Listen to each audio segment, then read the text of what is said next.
un petit retour de course Lidl, parce qu'il y a des promos en ce moment, c'est pour ça que je le fais. J'ai pas pris grand chose, mais je vais vous montrer. J'ai pris ça. Et là, ça vaut vraiment le coup. Donc, c'est ce que je prends d'habitude pour Mélodie. Ce sont des émincés en sauce. Alors, on en a 12 à l'intérieur. J'ai pris 6 boîtes, les mêmes. 6 boîtes. Et là, alors je vais vous dire, allez-y.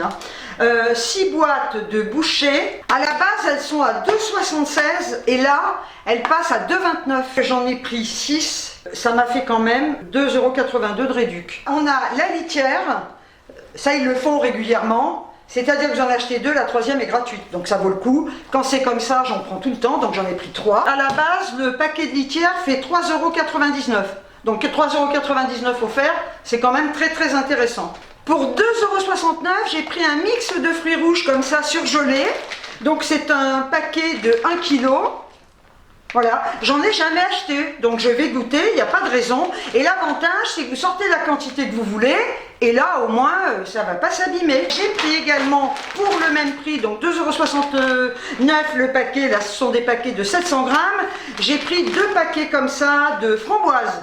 J'adore les framboises. Pour 1,39 €, j'ai pris de la laque.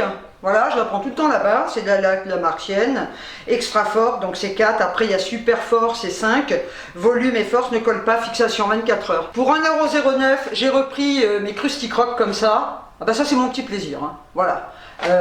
Donc j'en ai pris 2 boîtes, non mais ça le problème c'est que quand j'entame une boîte, elle me fait la journée quoi, pour pas dire 2 heures. Pour 2,99 €, j'ai pris 2 mélanges de fruits secs comme ça, la marque Alesto.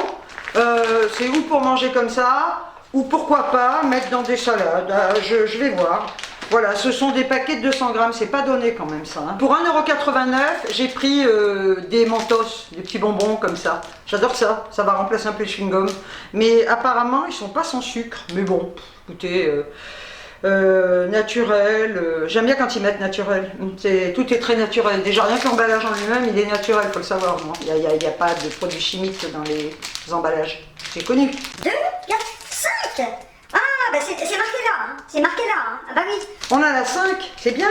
Donc, vous voyez, c'est tout. Et c'est tout ce que j'ai pris chez Lidl. J'en ai eu pour un total de 41,23 €. On se retrouve dans mon bureau. Pourquoi? Parce que on n'arrête pas de parler de racisme, d'homophobie, d'islamophobie.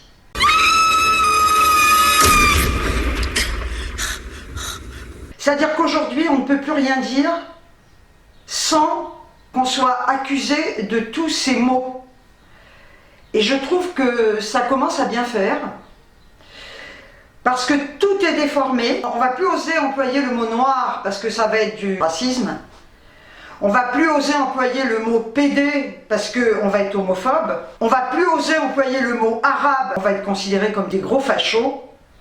Et moi je trouve que tout ça fait que ça divise les gens. Le droit des citoyens à s'exprimer librement est totalement menacé. On ne peut plus rien dire sans être traité de facho, d'islamophobe, d'homophobe, de raciste, etc. Alors on a aussi un problème avec les migrants, toutes ces associations qui tournent autour de ça et qui vont traiter les personnes qui n'acceptent pas tous ces migrants sur notre territoire, vont se liguer contre les personnes qui n'acceptent pas ça, parce qu'à un moment donné, quand on ne peut pas vivre décemment, nous, eh bien effectivement, y a-t-il de la place encore financièrement et professionnellement pour des migrants qui déjà ne parlent pas la langue? On n'a plus le droit de dire qu'on est contre les migrants non plus, ça c'est pareil, sans se faire lyncher physiquement ou verbalement. Toutes ces associations qui représentent ces différences, eh bien en fin de compte, ce qu'elles créent justement, c'est une animosité et je trouve qu'elles créent encore plus de conflits entre les personnes concernées. Et je trouve ça quand même assez dramatique de ne plus avoir le droit de s'exprimer sur quelque sujet que ce soit sans de suite être lynché ou être traité de facho. Je vais vous lire quelque chose pour vous dire qu'il y a une certaine population qui a été traitée il y a très longtemps comme des moins que rien. Je vais en parler tout simplement. Pourquoi? Parce que je fais partie de la dernière génération de pieds noirs. Vu que je suis née en Afrique du Nord, que ma fille est née ici, hein, sur le territoire français. Donc je vais quand même vous lire ce que j'ai préparé. Et puis après, on pourra effectivement parler de racisme aussi. Alors, Marseille, 1962. Le cauchemar des rapatriés d'Algérie, on va en parler. Sur les 700 000 pieds noirs qui gagnent la métropole cette année-là, 450 000 débarquent à Marseille. Cette marée humaine réduisant les pouvoirs publics à l'improvisation se heurte à l'hostilité de la population. Qu'ils aillent se réadapter ailleurs, qu'ils aillent se réadapter ailleurs. Cette phrase prononcée en juillet 62 par Gaston Defferre à propos des rapatriés d'Algérie, les pieds noirs ne l'ont pas oublié 57 ans plus tard. Ils continuent de vouer une rancune tenace à l'ancien maire de Marseille. Qu'ils aillent se réadapter ailleurs. Cette déclaration peut surprendre aujourd'hui par sa virulence, mais en cet été qui voit transiter par sa ville plusieurs centaines de milliers de Français d'Algérie, Gaston Defferre ne fait que relayer l'opinion de la plupart de ses administrés. Car depuis le mois de juin 1962, le port phocéen étouffe littéralement sous l'afflux des rapatriés d'Algérie, au point d'en oublier sa tradition d'accueil. Au point d'en oublier sa tradition d'accueil. Aujourd'hui, on parle des migrants et on se fait insulter si on est contre des migrants qui ont à la base un pays à eux. Peu importe les raisons pour lesquelles ils viennent en France, ils ont un pays à eux. Au point d'en oublier sa tradition d'accueil qui, au fil des siècles, avait notamment permis l'intégration des émigrés arméniens, puis des rapatriés d'Indochine, enfin de ceux du Maroc et de la Tunisie. Sur le port, à l'été 1962, les dockers, tous encartés CGT, ont ainsi peint sur des banderoles des messages de bienvenue tels que « Pieds noirs, rentrez chez vous » ou « Les pieds noirs à la mer ». Des banderoles avec des messages de bienvenue tels que « Pieds noirs, rentrez chez vous » ou « Les pieds noirs à la mer ». Débarquant des milliers de caisses contenant le peu d'effets personnels qu'ils avaient pu ramener et d'autres biens en provenance d'Algérie, les employés du port en dérobe près du quart. Le peu qu'ils ont ramené, les employés du port en dérobent près du quart et laissent pourrir dans l'eau une bonne partie du reste, détruisant ce qui constitue à leurs yeux une opulence bien mal acquise, une opulence bien mal acquise. Toujours cet amalgame entre les fermiers pieds noirs, qu'on considérait comme les colonisateurs qui maltraitaient les Arabes, et la majorité des pieds noirs qui travaillaient dans des administrations, aux ponts et chaussées, qui avaient des petits commerces, qui travaillaient comme ici. Opulence bien mal acquise. Les taxis qui se pressent aux abords du port et de l'aéroport augmentent ainsi leurs tarifs de façon abusive. Fin juillet, il ne reste à Marseille qu'une cinquantaine de chambres disponibles sur 12 500 que comptent la plupart. Les tarifs ont souvent doublé, voire triplé par rapport au mois précédent. De même, bien des agences immobilières augmentent les prix des locations. Certaines vont jusqu'à faire payer le pas de porte aux nouveaux arrivants quand elles ne refusent pas tout simplement de louer aux pieds noirs. Le 18 juillet, dans la soirée, un QG improvisé de la communauté rapatriée fait même l'objet d'un vaste coup de filet. Des centaines de pieds noirs présents sur la place sont interpellés par les forces de l'ordre et amenés à l'hôtel de police pour une vérification d'identité. Les pieds noirs sont les Français d'origine européenne qui sont nés et ont vécu en Algérie jusqu'à son indépendance en 1962. Pour eux, cette indépendance est une catastrophe. Ils sont obligés de fuir un pays qu'ils aiment pour en rejoindre un autre, la France, qui ne les accueille pas vraiment à bras ouverts. Nous, les pieds noirs, avons été totalement rejetés alors qu'on comptait sur la solidarité de nos compatriotes. Ce que j'ai entendu jusqu'à présent par les métropolitains, c'est la peur que les pieds noirs leur prennent leur travail.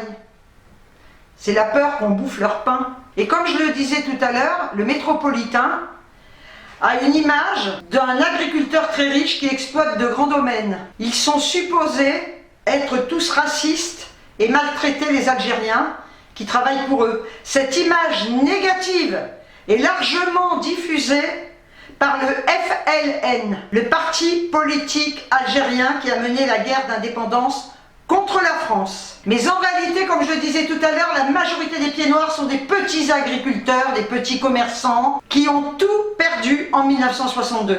Il faut savoir qu'aujourd'hui encore, des associations de pieds noirs demandent à l'État français de leur rendre justice, car ils ont toujours le sentiment d'être mal acceptés et d'être considérés comme les responsables de la guerre d'Algérie, alors qu'ils n'en sont que les victimes. Je précise que nous sommes arrivés en France, nous, en 1956, avant l'indépendance. Ce qui veut dire que quelque part, on a peut-être été, on va pas dire privilégiés, parce que ça a été un déchirement de quitter ce pays par force, sinon on y serait resté. Mais il y avait beaucoup d'assassinats, il y avait beaucoup d'attentats, et mes parents ont eu une opportunité de travailler où on est aujourd'hui. Donc on a quitté ce pays dans lequel je suis née. Je ne vais pas refaire l'histoire. Je me souviens très bien, j'avais 4 ans, l'hostilité des gens. Et j'ai entendu toute ma vie, même encore aujourd'hui, des gens dire « c'est ça le pied noir ». Il y a toujours cette haine du pied noir, ce racisme anti-pied noir, alors que nous sommes des Français. Étant donné que l'Algérie était française, nous sommes des Européens. Moi j'ai des origines espagnoles, italiennes et maltaises. On n'a rien demandé à personne. Hein. C'est pas nous qui avons colonisé l'Algérie. Hein. C'est pas nous, hein. Ça a été colonisé bien avant ma naissance, celle de mes parents, mes grands-parents, mes arrière-grands-parents. C'est horrible quand vous sentez cette hostilité, quand vous êtes enfant, vous avez 4 ans. Je me souviens à l'école, je sais pas, je parlais à 4 ans. Bien sûr que j'avais l'accent pied noir, hein, évidemment, hein, parce que cet accent, ben, on l'avait. Hein, et même encore aujourd'hui, je l'ai peut-être perdu, mais je parle fort. Alors on va me dire, ah, mais tous les pieds noirs ne parlent pas fort. Ceci dit, j'en ai rien à foutre. Mais, parce qu'on me l'a dit, ça, les Méditerranéens, qu'est-ce que tu racontes, ils parlent pas fort. Bon, bah tant mieux, tout le monde ne parle pas fort. Mais l'accent pied noir, c'est-à-dire que quand vous arrivez à l'âge de 4 ans, et que vous êtes à l'école, et que vous parlez comme ça la fout mal. Vous n'êtes pas française. C'est comme si on disait à un Marseillais qui va parler comme ça, tu n'es pas français. Parce qu'il a un accent marseillais, qui est hyper prononcé. Donc déjà là, on était très mal vus. Et puis, j'ai toujours entendu des gens me dire, mais tu n'es pas française, toi. Tu es une arabe. Alors, oui, si tu veux. Mais il ne faut pas tout mélanger. Je suis européenne. Je ne suis pas maghrébine. Les gens ne connaissent pas l'histoire. Il faudrait peut-être apprendre un petit peu l'histoire des origines des gens. Je ne suis pas maghrébine.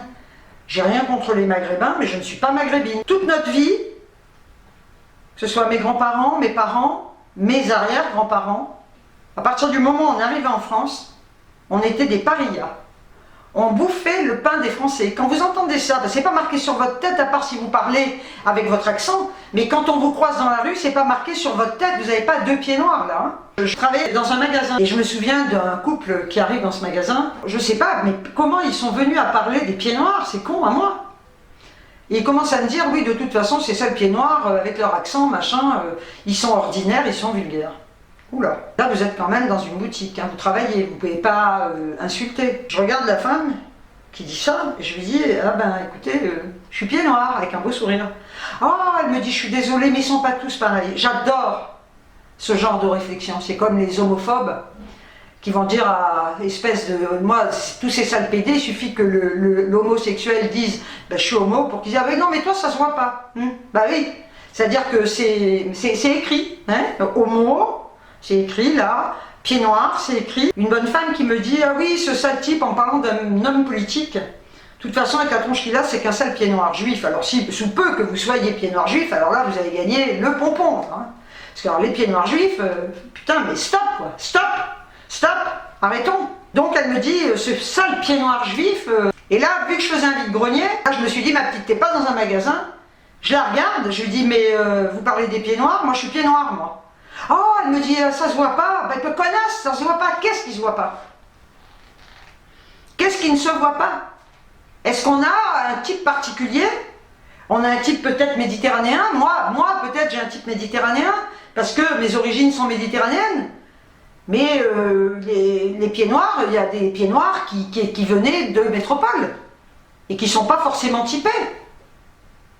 Et quand on a entendu toute sa vie ce genre de réflexion, quand on a été rejeté par certaines catégories, eh bien je peux vous dire que ça blinde. Et je peux vous dire qu'on devient peut-être encore plus intolérant que ce qu'on peut l'être. Quand je vous dis que je suis intolérante, peut-être qu'à la base je ne l'étais pas. Mais à la longue, à force d'être traité de sale pied noir, à force d'entendre de la part de ses compatriotes qu'on est finalement des sales pieds noirs, qu'on n'a rien à foutre là, et qu'il aurait mieux valu nous tuer quand on est arrivé, nous jeter à la mer, nous renvoyer ailleurs, mais on ne voulait pas nous accueillir en France. Je peux vous dire un truc, ça endurcit, franchement. Et effectivement, peut-être que mon intolérance vient de ce que j'ai vécu, de ce que j'ai subi, de ce rejet que j'ai subi en arrivant en métropole.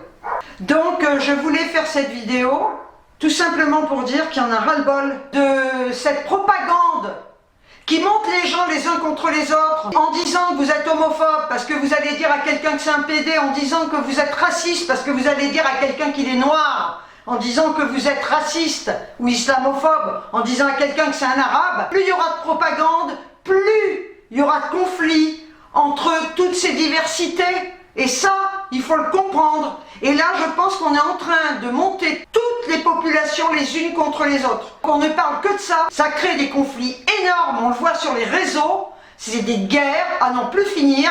Alors, moi, j'ai envie de dire stop à tout ça. Voilà. Donc, je tenais à parler de ça pour dire que, effectivement, nous aussi, et on n'en a pas parlé, hein. Ah non, non, non. On laissait faire à l'époque. Voilà. Donc là, trop, c'est trop. Je veux dire, entre ne rien dire, laisser faire et trop parler, trop aider, je veux dire toutes ces associations qui en fait font plus de tort à ceux qui sont censés protéger ou défendre, eh bien je dis que c'est complètement ridicule, il faut arrêter tout ça. Voilà, donc ben écoutez, j'avais vraiment envie de vous parler de ce sujet. Sur ce, je vous envoie des tonnes de bisous, et je vous dis ciao ciao.